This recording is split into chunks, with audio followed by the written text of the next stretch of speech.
దక్షిణ భారత చరిత్రను మార్చిన 3 మహాసామ్రాజ్యాలు ఉన్నాయి.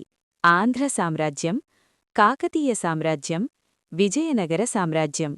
ఈ సామ్రాజ్యాలు లేకపోయుంటే ఈరోజు దక్షిణదేశ చరిత్ర పూర్తిగా భిన్నంగా ఉండేది.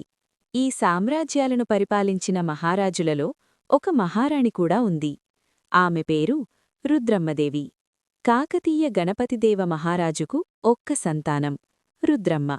ఆమె ఆడపిల్లైనా రాజ్యాన్ని పాలించవలసింది ఆమెనే.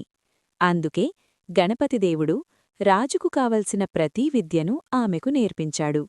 కత్తిసాము నేర్చింది, గుర్రపు స్వారీ నేర్చింది, సేనలను నడపడం నేర్చింది, కోటల పట్టు నేర్చింది. ఒక గొప్ప రాజుకు అవసరమైన ప్రతీ విద్యలో ఆమె నిపుణురాలైపోయింది. కాని ఈ విషయం ఆమె తల్లి నారమ్మకు అస్సలు నచ్చలేదు. ఆడపిల్లలకు కత్తిసాములెందుకు? సంగీతం, చిత్రకళ నేర్పించండి అని ఆమె గణపతిదేవునితో చెప్పేది.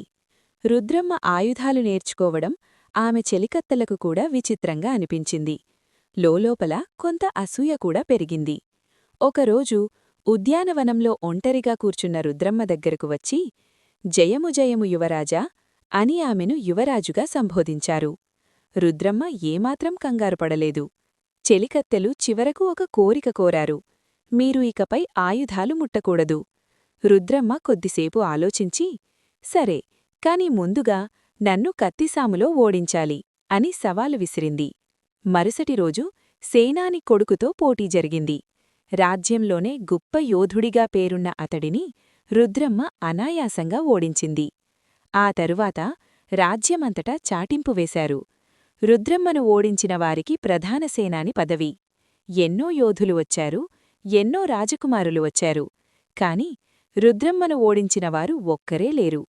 అలా గణపతిదేవుని తరువాత రుద్రమ్మదేవి అంగరంగ వైభోగంగా కాకతీయ సామ్రాజ్యాన్ని పాలించింది. ఆమె పరిపాలనలో జరిగిన విశేషాలు చరిత్రలో చిరస్థాయిగా నిలిచిపోయాయి.